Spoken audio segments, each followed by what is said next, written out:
कोटिशतं द्वादशैव कोटो लक्षानि चेतस्त्यधिकानि चैव पञ्चाशदष्टोत्तरसहस्रसङ्ख्यमेतच्युतं पञ्चपदं नमामि।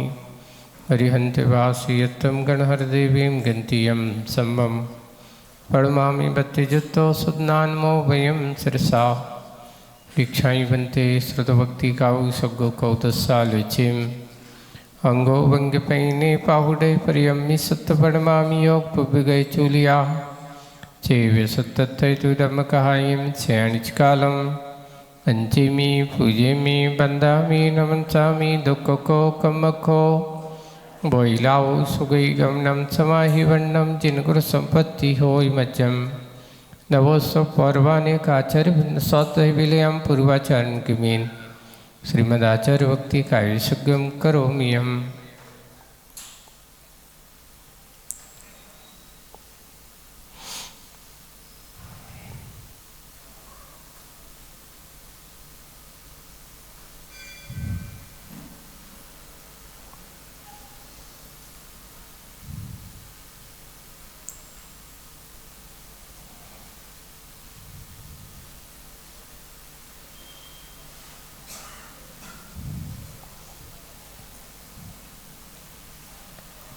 सुरजलधिपारिगेभ्यः सपरमतिविभाविना पटुमतेभ्यः सुचरितपोनिधिभ्यो नमो गुरुभ्यो गुणगुणभ्यः।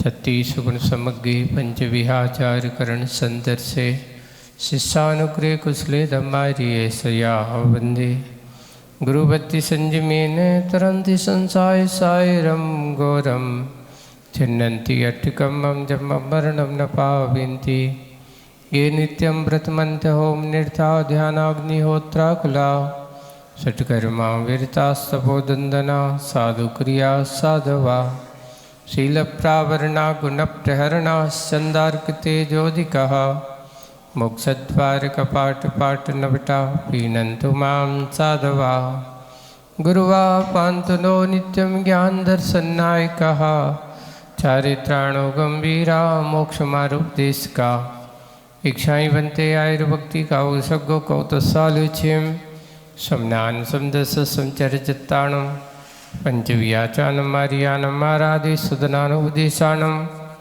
वज्जायानम तिरुगुल्पानरयाणम सभ्यसावणम से अनिचकालम अंचेमी पूजेमी बंदामी नमंसामी दुखको कमखो बोइलाओ सुगई गमनम समाहि वर्णम जिनगुण संपत्ति होय मज्जम नमो अरिहंताणं नमो सिद्धाणं नमो आयर्याणं नमो वज्जायाणं नमो लोये सव्यसाहूणं। बोलो शासननायक भगवान महावीर स्वामी की। मूलायक देवादिदेव 1008 श्री शंभुनाथ भगवान की। परम पूज्य आचार्य गुरुवर श्री विद्यासागर जी महाराज की। आचार्य श्री समय सागर जी महाराज की। अहिंसा परमो धर्म की।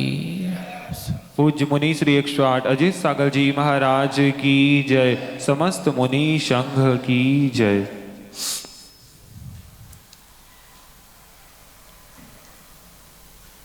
जीवन की शुरुआत जन्म से होती है और समापन मृत्यु से होता है, लेकिन बीच का जीवन जो होता है उसकी अपनी पहचान, उसकी अपनी जीने का उद्देश्य बताने वाला होता है।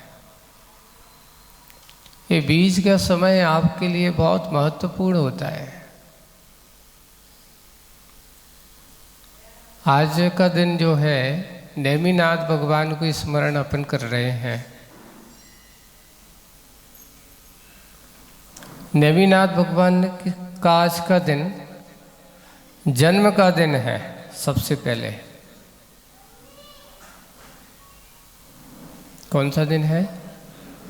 जन्म का दिन है।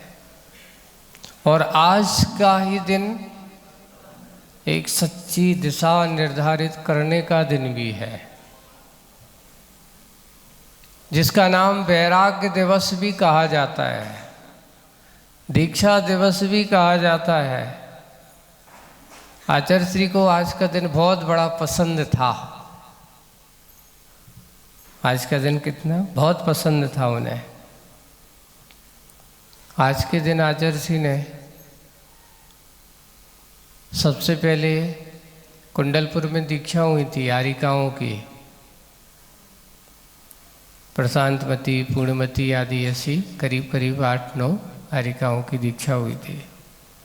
पर उसके बाद 2004 में एक नहीं कितने मुनि दीक्षाएं पूरी की पूरी 24 मुनिराजों की दीक्षा हुई थी दयोदय तिलवारा में।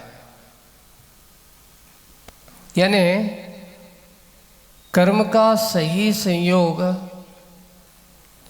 अपने आप के जीवन को सही दिशा में ले जाने का दिन। वैसे रामटेक में जो कल परसों दीक्षा हो गई ना, यानी निराक्षरी वगैरह की जो दीक्षा, वो आज के दिन ही होना थी, यानी छठ को ही होना थी। लेकिन कुछ ऐसा माहौल बना कि आचार्य श्री ने चौथ को ही, इस प्रकार का संयोग बना और वो संयोग छठ का ना हो करके चौथ को ही दीक्षा का कार्यक्रम हो गया। तो आज ऐसे मुनिराजों का दीक्षा दिवस भी है। नेमिनाथ भगवान का तप कल्याणक भी है। आज भगवान नेमिनाथ ने भी दीक्षा आज के दिन ही ली थी। सबसे पहले उन नेमिनाथ भगवान के बारे में आप लोगों ने तो सुना ही है। आचार्य श्री कहते हैं नेमिनाथ भगवान का इतिहास पढ़ते हैं तो पता चलता है कि एक रागी वैरागी कैसे बनता है। राग से वैराग की यात्रा कैसे होती है। जो पंक्ति पढ़ते हो, जीवन के किसी भी पल में वैराग उपज सकता है। पर बंधुओं, वैराग के लिए ऐसा निमित्त मिल गया है। ऐसा निमित्त कहाँ रागी बनने जा रहे थे, बारात लेके चले हैं, है ना। लेकिन बारात काय में बदल गई। बने थे दूल्हा बन करके, और किसके दूल्हा बन गए। राजुल इंतजार करती रही, लेकिन उन्होंने कहा मैं ऐसा दूल्हा बनूंगा, ऐसा दूल्हा बनूंगा कि पुनः दूल्हा बनने की जरूरत ही नहीं पड़ेगी। किसके दूल्हा बने। मुक्ति वधू जिसको कहा है, एक बार जिसका वरण मुक्ति वधू से हो जाए, पुनः संसार के इस संबंध में वो पुनः पड़ता नहीं है। यही है, हम यथार्थता को समझने की कोशिश करें। जन्म का और जीवन का संबंध अगर हमारे पास है तो देखिए, राग के में जीवन जीने वाले तो अनादिकाल से हो गए, अनादिकाल निकाल दिए राग में जीवन जीने से। लेकिन बिरला जीवन ऐसा होता है जो विरागता के साथ जीने का अवसर मन में, या ये कहो मुझे मिलता है, हम सबको मिलता है। नेमिनाथ भगवान का दीक्षा दिवस, तो ऐसे 24 मुनिराज पूरे। देखिए बहुत अच्छा, जब हम लोगों की दीक्षा हुई तो पूछा गया, 23 मुनि दीक्षा हुई पासनाथ भगवान तक। पूरे नाम रखेगा कहाँ तक। ऋषभ, अजित, संभव, अभिनंदन, पूरे 24 वर्तमान 24 ही के, लेकिन 23 थे। और जैसे ही अगला चरण आया, यानी करीब करीब हमारे दीक्षा के 99, 2004, 5 साल बाद, तो आचार्य श्री बिल्कुल ध्यान उन्हें रखा। तो शुरुआत कहाँ से हुई, जो अंतिम बचे थे तीर्थंकरों में, ऐसे वीर सागर जी से लेकर के सहज सागर है ना, ऐसे पूरी 25 नहीं 24 हुई थी। 25 तो रामटेक में हुई थी, ये 25 थे। अच्छा, रामटेक में 24 थी फिर। अच्छा, तो ऐसे 25 मुनि दीक्षाएं हुई थी, एक तीर्थंकर और 24 और ऐसे नाम वीर धीर क्षीर ऐसा ना कुछ आचार्य जी ने उस समय नामकरण किए थे। तो ऐसे मुनिराजों का आज दीक्षा दिवस भी है, यानी मनुष्य जीवन की सबसे उत्कृष्ट स्थिति परिस्थिति अगर कोई है तो संयम को स्वीकार करने में है। अच्छा, इस प्रकार अभी जबलपुर चतुर्मास में आचार्य जी ने ऐसे 28 श्लोक भी बनाए थे। ऐसे ही उनका बहुत अच्छा हम अपने विचारों को देखें कि मनुष्य के साथ साथ मनुष्य पर्याय को सार्थक बनाने के लिए आज की कविता भी बिल्कुल वैसे ही है। आस बुझा, आस अबुझ, कि देखिए संसार की इच्छाओं का कभी अंत होने वाला नहीं है। आस कैसी है? अबुझ। इच्छा कहो, आशा कहो, तृष्णा कहो, अपेक्षाएं कहो, इनका कभी अंत नहीं होना, न कभी अंत होता है। जितनी जितनी बुझाने की कोशिश करोगे उतनी उतनी और बढ़ती है। आज की इस कविता को अपन शुरुआत करते हैं। सबसे पहले शीर्षक है उसका नाम आस अबुझ है, यानी जो बुझी ना उसका नाम अबुझ है। एक हाथ में है दिया है, हाथ में क्या है? दिया। दिया अर्थात दीपक। और एक हाथ की ओट दिया, एक हाथ में दिया, देखो शब्द लिखा है दी बड़ी है ना, तो उसको बोलेंगे दिया। हाँ, और एक हाथ की क्या की? ओट दिया, हवा से बुझ ना पाए। क्या ना हो पाए? हवा से बुझ ना पाए।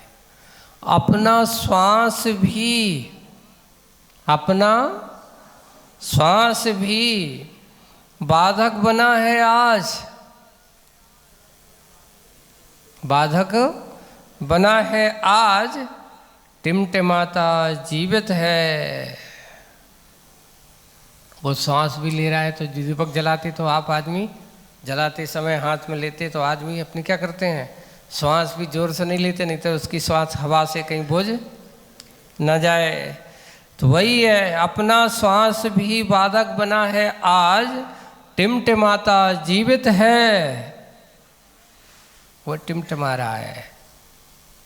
एक और बात आती, जब आप लोग दिया जलाते हो शुरुआत में क्या करते हो? उसकी बाती कैसी होती है? बिल्कुल छोटी सी चिंगारी सी होती। तो आप क्या करते हो? चिंगारी को पनपने के लिए धीरे से क्या कर रखते हो? थोड़ी सी इसका विकास हो जाए, फिर चिंता नहीं है। अच्छे से जब पकड़ जाएगी इसकी लो, अग्नि पकड़ जाएगी, तो फिर इसको बुझने के लिए फिर चिंता। वही उस समय वह टिमटिमाता जीवित है। धीरे धीरे धीरे धीरे, या तो दो दशाएं होती, अंत की दशा या शुरुआत की दशा। यहाँ अंत का है। वही जीवन खेल। अब आचार्य जी आपके अपनी जीवन का रहस्य इस कविता में है। टिमटिमाता जीवित है, जीवन खेल स्वल्प बचा है, बिल्कुल थोड़ा सा। दिए में तेल, स्वल्प बचा है दिए में तेल। तेल से बाती का संबंध भी लगभग टूट चुका है।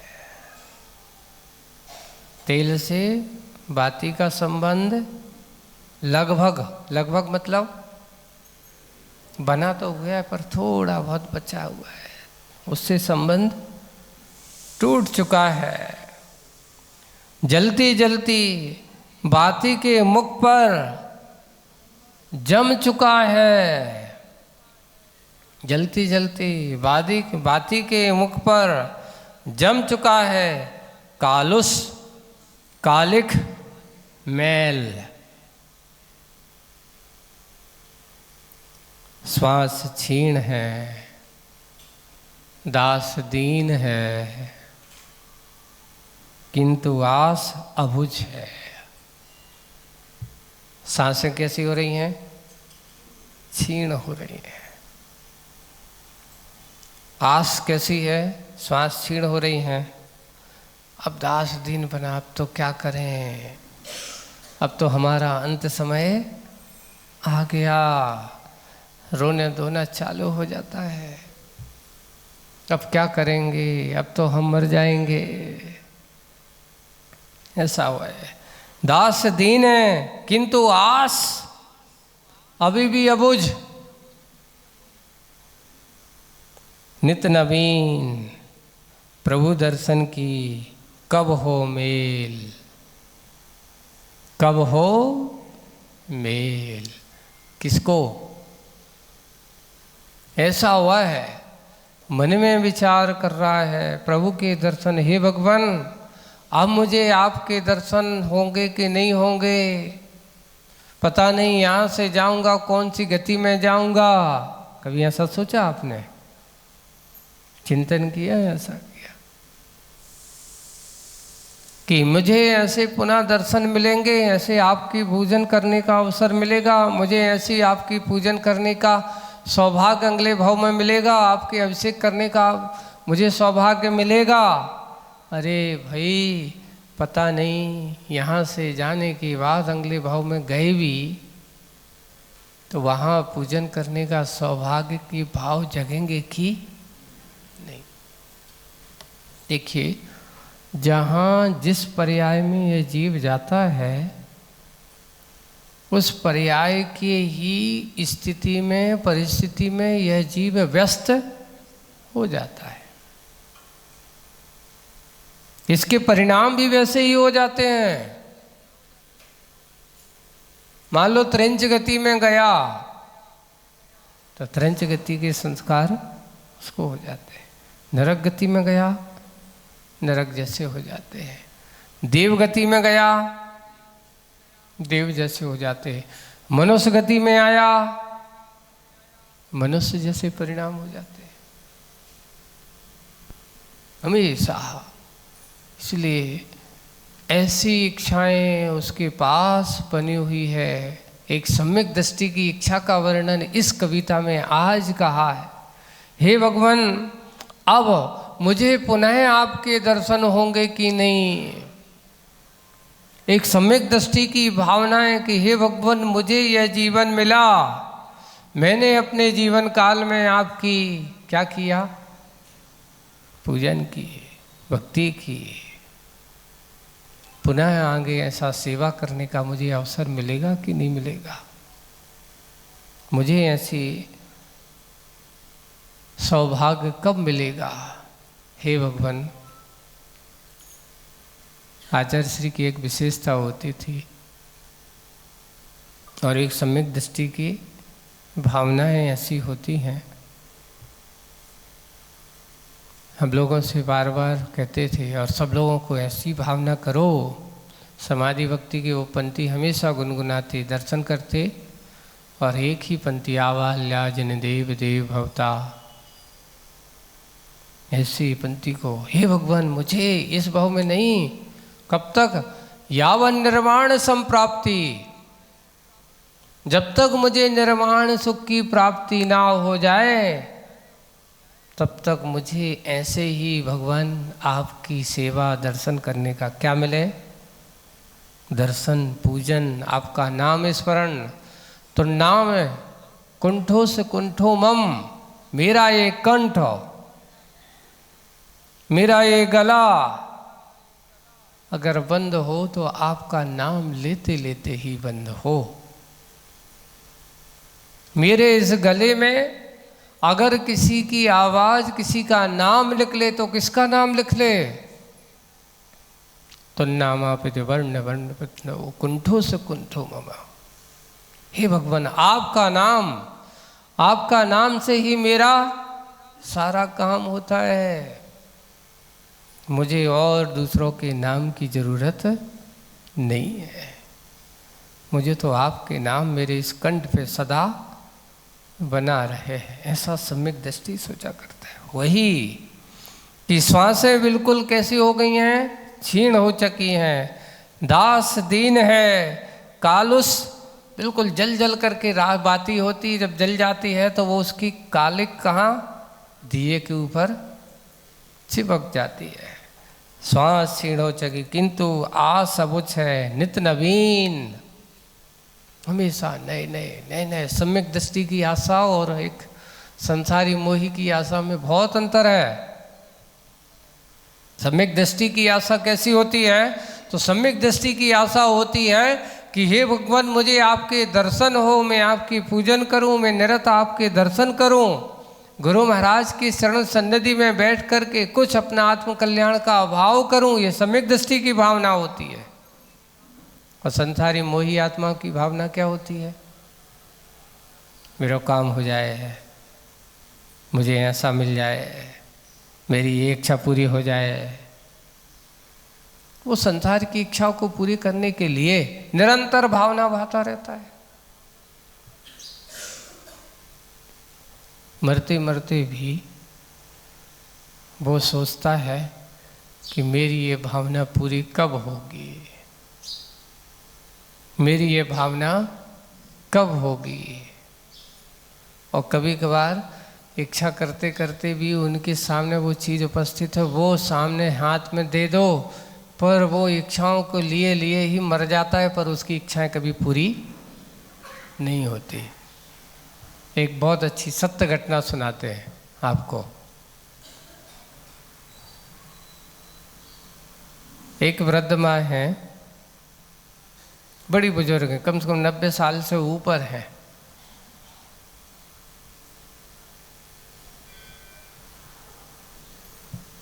और कोई दूसरी नहीं, अपने ही समाज की थी। वृद्ध होने के कारण चलना फिरना सब बंद है बिल्कुल। और एक तो शरीर भी बहुत मोटा था, चलना फिरना मुश्किल हो रहा था।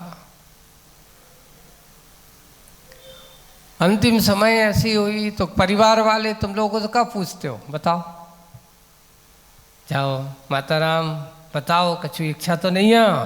नहीं तो कछु लेके जाओ तो फिर बाद में सोच कर के हमारी इच्छाएं पूरी नहीं है।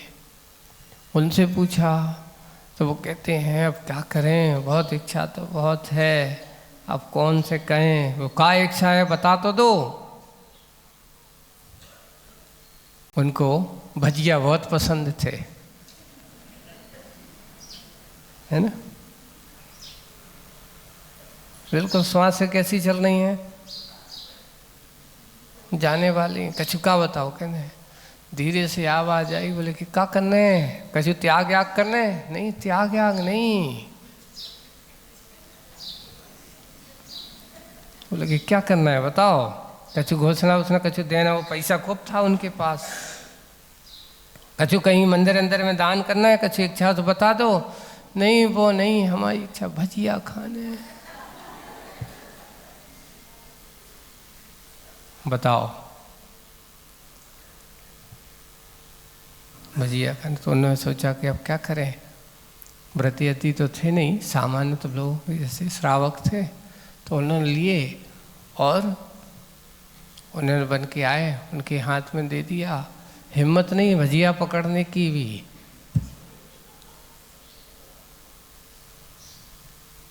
हाथ में दिया, लो गई, मुंह पे डाला, मुंह में आधा भजिया होगा और उसी समय क्या हो गया, भजिया खा नहीं पाई। इच्छा देख तो ले के भजिया देख लिया। बंधु यही है, जीवन में इच्छाओं को पूरी करने जाओगे तो तुम्हारी इच्छाएं अधूरी ही रहेंगी। भोगों की इच्छाएं कभी आज तक किसी की पूरी नहीं हुई है। लेकिन सम्यक दृष्टि की एक ही इच्छा होती है, मिथ्या दृष्टि की तो भोगों की होती है। सम्यक दृष्टि कहता है कि मुझे भोग नहीं, मुझे तो क्या चाहिए, मुझे तो अपने आप को, मुझे अपने आप के लिए, आत्मिक सुख के लिए, कल्याण के लिए एक ही काम करना है। मुझे सांसारिक सुख की कामना नहीं है। भगवान मुझे तो मिले पुनः आपकी भक्ति करने का, क्या मिले, सौभाग्य मिले। ये है सम्यक दृष्टि की बात। ऐसे तो नहीं है। एक दिन हमें आपको कथा सुनाई थी ना कि मर रहे हैं, मरते मरते उनसे कहा भगवान का नाम लो, तो भगवान याद आ गए। नहीं, भगवान नहीं आए। उनको कौन से याद आ गए? राम का नाम लो तो कौन याद आ गए? रामदास आ गए। राम याद नहीं आए।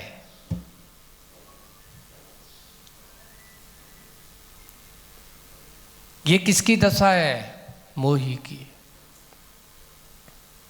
ज्ञानी लोग कहते हैं कि जिसने अपने अंदर के मोह को पकड़ लिया, मोह को मार लिया, मोह के ऊपर अंकुश लगा लिया, समझ लेना उसने अपने इस जीवन काल में सबसे बड़ी उपलब्धि प्राप्त कर ली।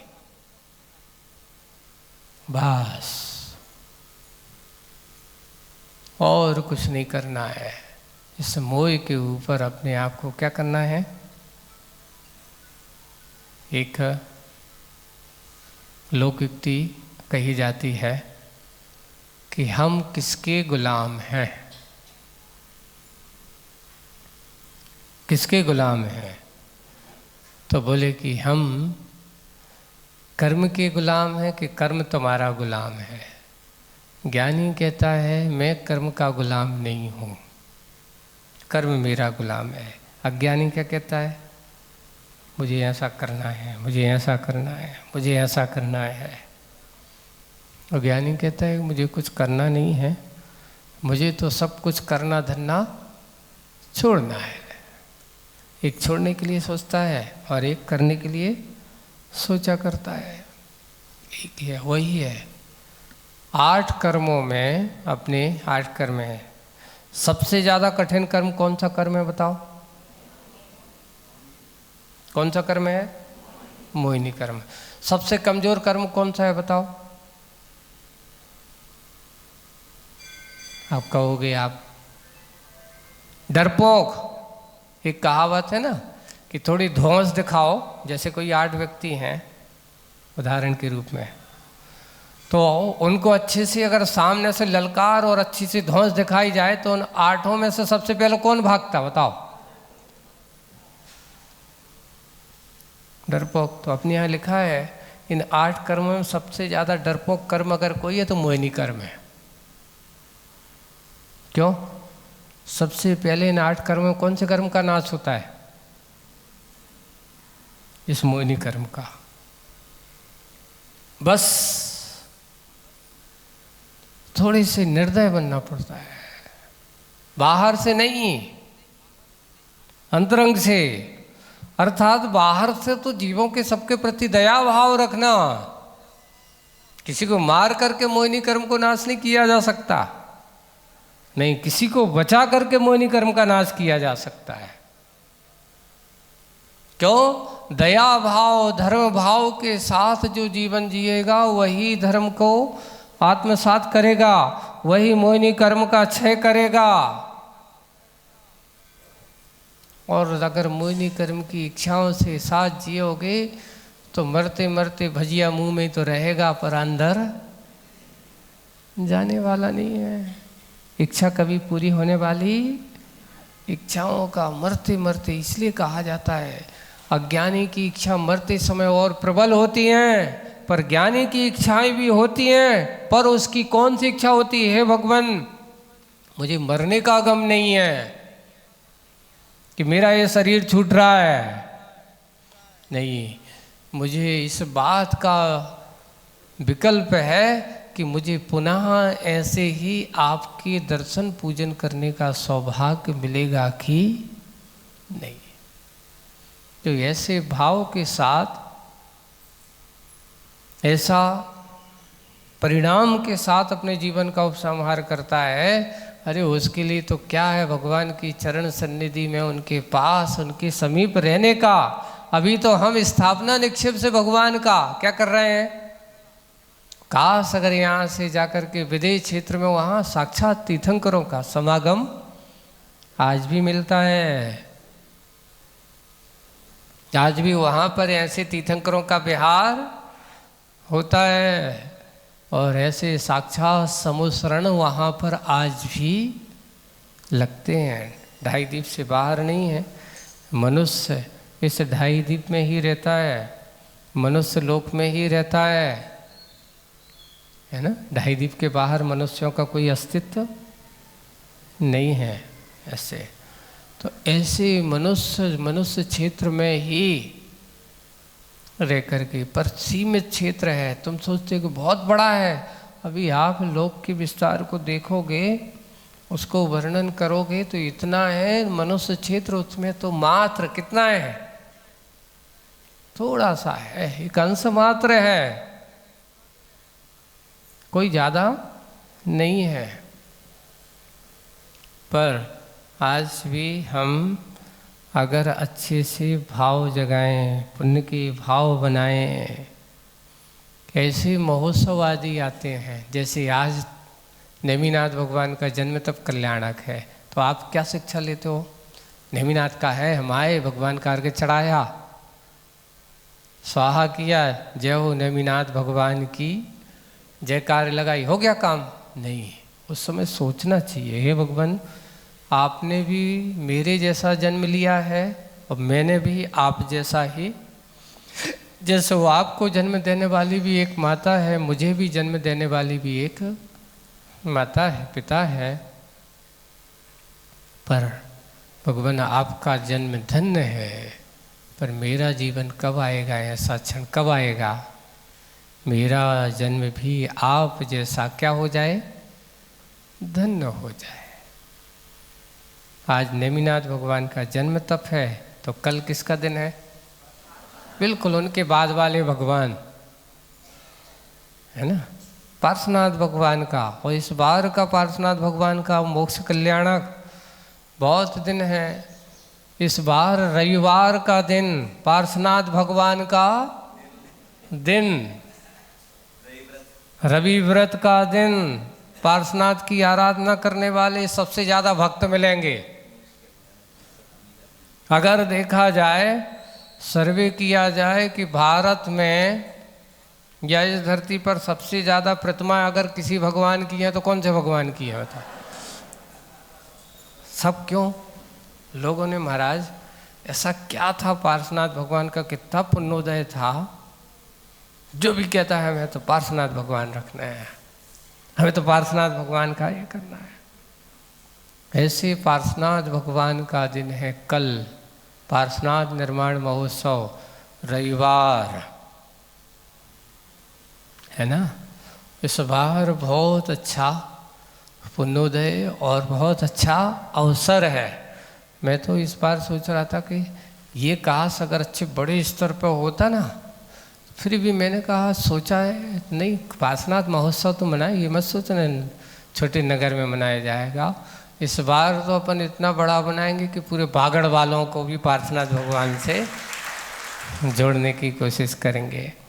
और कल पार्श्वनाथ निर्माण महोत्सव है। देखिए, मनुष्य पर्याय की सर्वश्रेष्ठ उपलब्धि अगर कोई है, इसके बाद कोई उपलब्धि प्राप्त करने की जरूरत ही नहीं है, वो है मोक्ष कल्याणक महामहोत्सव। अगर एक मोही से पूछते कि तुम्हारी उपलब्धि क्या है, तो मोही को धन पैसा दिखाई देता, संपत्ति दिखाई देता है।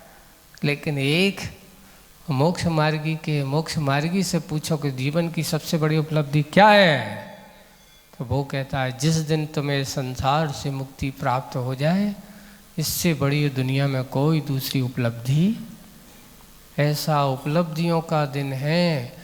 मनुष्य पर्याय की सबसे श्रेष्ठ उपलब्धि का दिवस है मोक्ष कल्याणक महोत्सव। और वो पार्श्वनाथ भगवान का मोक्ष कल्याणक महोत्सव का कल का दिन है। अब क्या करेंगे अपन? पार्श्वनाथ भगवान तो मोक्ष चले गए, है ना? चलो अच्छा है। कई मोहित प्राणी क्या सोचते हैं, कल तो छुट्टी को दिन है, अपन एक काम करेंगे, बाहर जाकर के जो काम कर आएंगे, क्योंकि छुट्टी के दिन अच्छा है, रविवार है ना? घूमने का प्लानिंग बनाते हैं, कहीं इधर उधर जाने का प्लानिंग बनाते हैं। समझ, मोही की दशा पाप और भोगों की ओर भागने की होती है, पर ज्ञानी मोक्ष मार्गी कहता है कि जितना बन सके पाप और भोगों से भागो,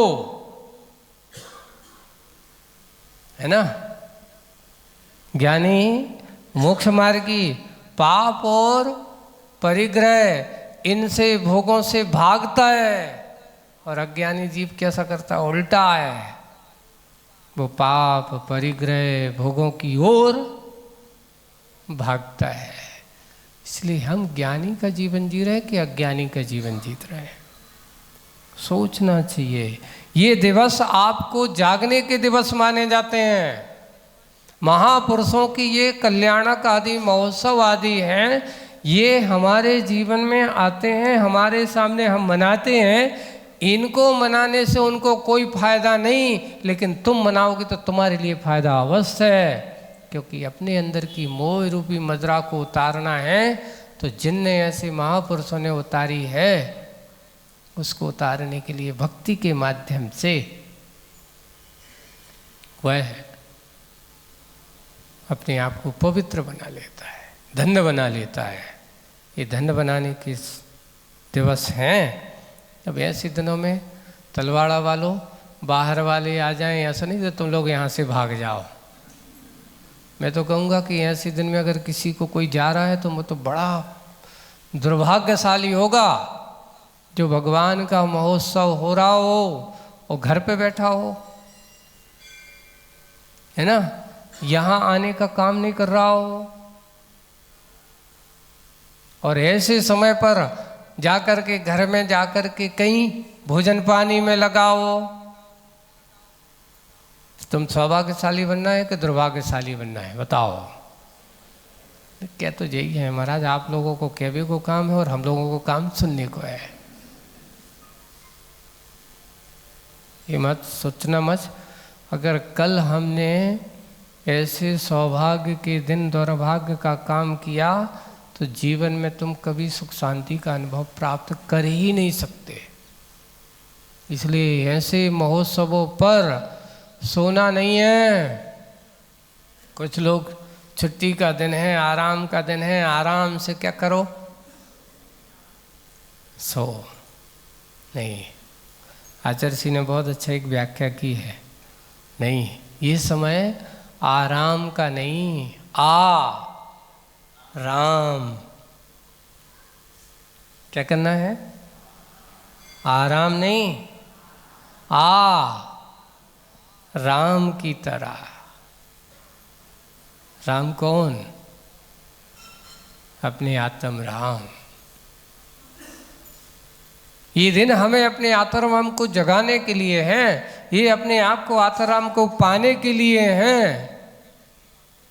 अगर हम ये बाहर की निद्रा में तंद्रा में पड़े रहे, सोते रहे, तो तुम्हारा राम कहेगा कि कौन के पल्ले पड़ गया हूँ। इस भाव में लगता है ये कोई महाआलसी की संगति मिल गई है, इसको तो अपने कल्याण की चिंता है ही नहीं। इसलिए अपने कल्याण की चिंता करने वाला वही है कि बन सके तो ये जलता हुआ दीपक कविता में आज को करना क्या है, जैसे वह बुझ ना जाए तो हाथ का क्या किया, ओट दिया, दिया को हाथ का ओट दिया।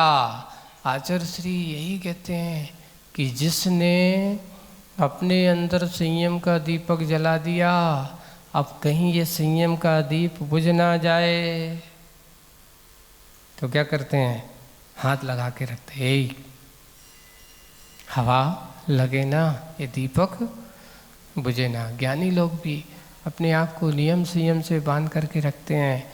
थोड़ी भी विषय कसायों की हवा आती है, वे अपने आप को स्थिर हो जाते हैं, डरना नहीं, इस हवा के चक्कर में पड़ना नहीं, अपने आप को सावधान कर लेते हैं। वे कभी भी विषय कसायों की हवा में अपने आप को गाफिल हाथ लगा लेते हैं, ओट जिसे अपन कहें। ऐसी हवा से बुझ ना पाए इसलिए अपनी श्वास बिल्कुल स्थिर करके बैठ जाते हैं अपने आप में। तुम्हें बाहर की हवाओं से कुछ लेना देना नहीं है। सोचो, एक विचार आता है, अभी चतुर्मास यहाँ तो लोगों के बीच में, आज वर्तमान काल में मुनिराज तो लोगों के बीच में रहते हैं। उस समय जब उत्तम सेनन के साथ साथ मुनिराज जंगलों में रहते होंगे, है ना, चौथे काल की जब उत्तम सेनन ऐसे बड़े बड़ी, उस समय भी बारिश होती होगी, उस समय भी तीव्र तूफान हवाएं चलती होंगी, उस समय वे महाराज कैसे रहते होंगे जंगलों में।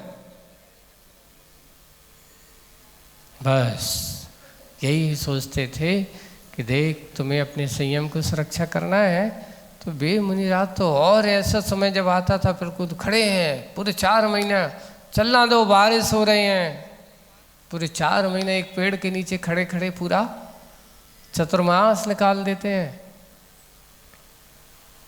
ये उत्तम सेनन की महिमा है। आज के समय में, आज इस पंचम काल में सब हीन सेनन वाले हो।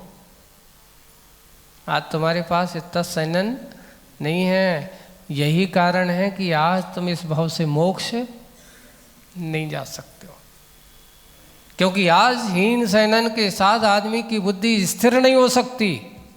हीन सेनन के साथ व्यक्ति के अंदर इतनी एकाग्रता नहीं हो सकती। हीन सेनन के साथ आज के आदमी की इतनी सहन शक्ति नहीं हो सकती कि वो अपने आप को इतना एकाग्र सहनशील बना सके और मोह की इस चपेट को सहन करके इसको नष्ट कर सके। इसलिए मोक्ष इस भाव में संभव नहीं है। मोक्ष जाना है तो सबसे पहले अपने आप को उत्तम सहनशील एकाग्रता के पात्र बनना होता है। आज भगवान पार्श्वनाथ भगवान ध्यान में आरूढ़ हैं, अपने आप में लीन है, और कल का वो प्रातः काल का समय मोक्ष दिवस का दिन है, और हम मोही बन कर के ना रह जाएं, सोते ना रह जाएं। कल मैं चाहूँगा, कल रविवार तो है ही, और साथ साथ पूरे के पूरे समूह के साथ हम सब एकता के साथ, भक्ति के साथ, और पार्श्वनाथ भगवान की उस आराधना, यहाँ पर हम तीर्थराज सम्मेशकर की कल्पना आदि करते हुए और भगवान के उस मोक्ष स्थल को यहाँ से ध्यान करते हुए, और कल चढ़ाएंगे अपन निर्माण लाडू। तो कौन चढ़ाएगा, कैसे चढ़ाएंगे, कैसे होगा?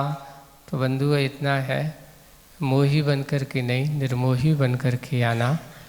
जितना जितना आप अपने अंदर के मोह भाव को छोड़ कर के आओगे, उतनी उतनी अच्छे से भगवान की भक्ति का आनंद पा पाओगे। वही है कि ऐसा कल्पना करो कि मेरा जीवन ऐसी ही अपनी श्वास बाधक है, आज टिमटिमाता जीवित है, पता नहीं कोई भरोसा है? ये बताओ, तुम दावे करते हो कि मैं कल ऐसा करूँगा, कल ऐसा करूँगा, कल मैंने इसको ये किया। यहाँ से तुम घर तक जाओ, पहुँच पाओ, कल रह पाओ, एक सोचना चाहिए बस।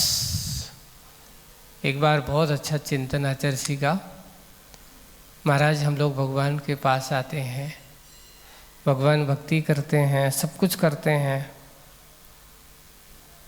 जब हम भगवान के पास से वापस घर की ओर जाते तो हमें क्या भावना करना चाहिए? आप लोगों से पूछ रहा हूँ मैं। आप लोग भी क्या करके मंदिर आते हो रोज की तरह? नहीं आते हैं, रोज चले जाते हैं, नहीं सहज में कुछ नहीं सोचते, महाराज चाहते हो चले जाते हैं, लेकिन नहीं आते हो तो किस भाव से कि धन्य है आज मेरा जीवन कि जो आपके दर्शन हुए, आपकी पूजन करने का मुझे सौभाग्य मिला।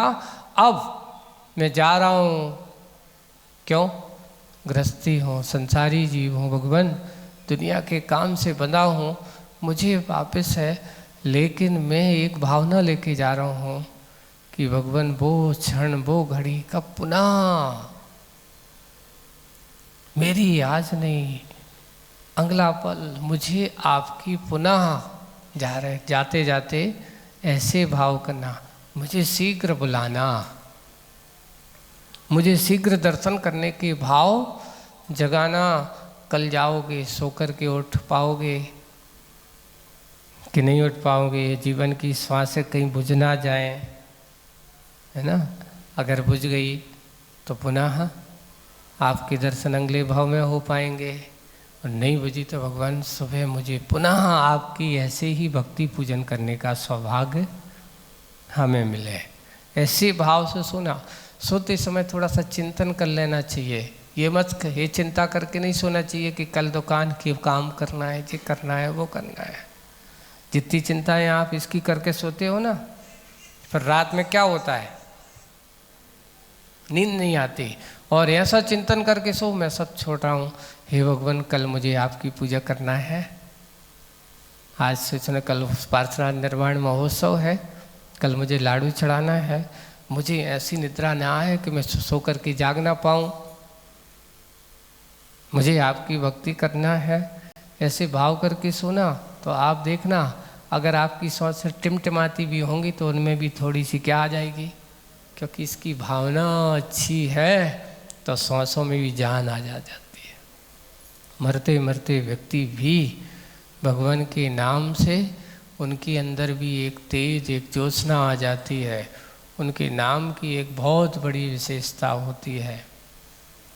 अपने अपने कहना चाहिए त्याग भावना उनकी, जिनकी संगति में ऐसे बैठते हैं अपने आप होते चले जाता है। अभी संजय भैया जी की माता जी का समाधि मरण हुआ, इनकी अभी सतना में रिजुमती माता जी के। शुरुआत में जब हमारा टिकटोली चतुर्मास हुआ तो माता जी घर पर रहती थी, उनको हम बार बार प्रेरणा देते थे, अब तो अपन को सब कुछ छोड़ना है। वो 4 माएँ, करीब 2-3 माएँ तक तो वहीं पर टिकटोली में रहीं, है ना, और पूरे प्रतिदिन आकर के संस्कार बनाते रहे। और ये हुआ कि उनकी इतना निरीह भाव हुआ, इतना ऐसा निरीह भाव उनके अंदर जागा कि उन्होंने अंतिम, जो कई लोग अच्छे अच्छे बड़े साधक तरसते जिस चीज को, बड़े बड़े जिन्होंने पूरे जीवन काल में ऐसे उपदेश दिए, बड़े बड़े ग्रंथों को पढ़ा, वे भी उपलब्ध नहीं कर पाए। एक सामान्य साधक भी ऐसे पुण्य का संचय करके वे भी अपने आप को, लक्ष्य को और सब कुछ वो भाव छोड़ करके उन्होंने 10वीं प्रतिमा धारण करके और उत्कृष्ट श्राविका बन करके समाधि मरण को प्राप्त किया। ये सबसे बड़ी उपलब्धि मानी जाती है, ये लक्ष्य माना जाता है। तो ऐसे ही अपन को भी यही भावना करना चाहिए। जीवन में आना जाना तो लगा ही रहेगा। भगवान मेरा जीवन का अंत अगर आप जैसा हो जाए तो मुझे भी भगवान बनने में देरी नहीं लगेगी। हम ऐसे भगवान बनने का प्रयास करें। दुनिया के दर्शन नहीं, देव दर्शन की चिंता करें, आपके भक्ति पूजन की चिंतन करें। मुझे कुछ देखने को मिले या ना मिले, मैं इधर उधर जाऊं या ना जाऊं, पर मैं आपकी ही पूजन करने का सौभाग्य अर्जित कर सकूं, आपके दर्शन कर सकूं, ऐसी मेरी भावना है। यही भावना आपके लिए कल्याण का मार्ग प्रशस्त करेगी। हम सब ऐसी ही भावना करें इसी भावना के साथ आज की जो कविता है कि अपने आप को थोड़ी सी सजग बनाओ, दर्शन के रूप में लाओ, प्रभु दर्शन की लाओ, दूर दर्शन की ओर दृष्टि मत लाओ, है ना। प्रभु दर्शन की दृष्टि आपका कल्याण करेगी और दूरदर्शन की दृष्टि में आपके राग देश कसायों का वर्धन करेगी। हम कल्याण चाहते हैं तो हम प्रभु दर्शन की ओर चलें, दुनिया के दर्शन की ओर ना चलें। ऐसी ही भावना बोलिए परम पूज्य आचार्य गुरुवर श्री विद्यासागर जी महाराज। परम पूज्य मुनिवर श्री अजित सागर जी महाराज जी की वास्तव में आज का दिवस अपने सत्य के दीपक को जलाने का है। सत्य के दीपक में संयम का ओट लगानी है, कांच लगाना था।